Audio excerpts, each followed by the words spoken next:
Hello my dear friends, welcome to my YouTube channel study of chemistry.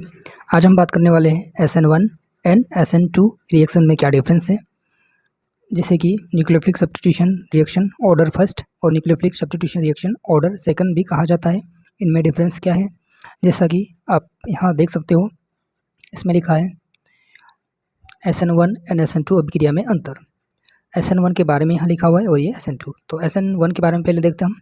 इसका वेग केवल क्रियाधार की सांद्रता पर निर्भर करता है। नाभिक स्नेही की सांद्रता इसके वेग को प्रभावित नहीं करती। मतलब जो रिएक्शन रेट है वो सिर्फ रिएक्टेंट पे ही डिपेंड करेगा। जो न्यूक्लियोफिलिक है उसकी कॉन्सेंट्रेंट पर डिपेंड नहीं करेगा। जैसे एग्जांपल देखते हैं हम। यहाँ पर ये जो एल्किल ग्रुप है और ये हेलोजन ग्रुप, ये RH, ये जो है रिएक्टेंट है और ये है न्यूक्लियोफाइल। OH क्या है? न्यूक्लियोफाइल। तो इसकी जो रिएक्शन रेट है वो सिर्फ रिएक्टेंट पे ही डिपेंड करेगी। ये जो न्यूक्लियोफाइल है इस पर डिपेंड नहीं करेगी।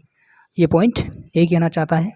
उसके बाद अगला पॉइंट देखते हैं, जिसमें कहा गया है, सेकंड पॉइंट इसमें बताया है कि इनकी क्रियाशीलता का क्रम पहले टर्शरी, सेकेंडरी, देन प्राइमरी, उसके बाद में CH3X।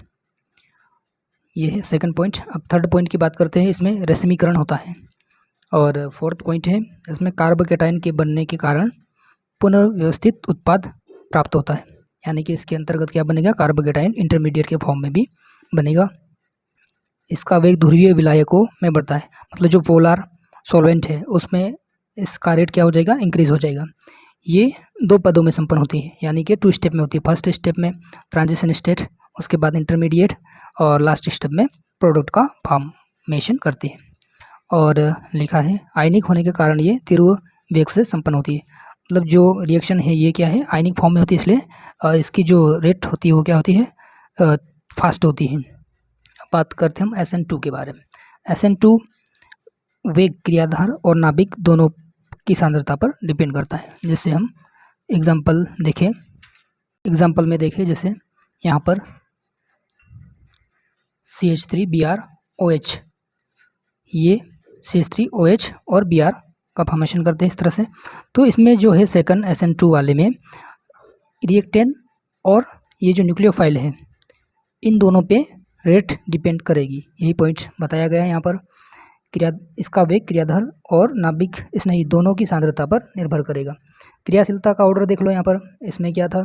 Tertiary, secondary, primary, then CH3X। यहाँ पर CH3X का पहले होगा, उसके बाद primary, then secondary, then tertiary. और इसमें विन्यास का पूर्णतः त्रिविम होता है, मतलब इनवर्स विन्यास होता है इसमें।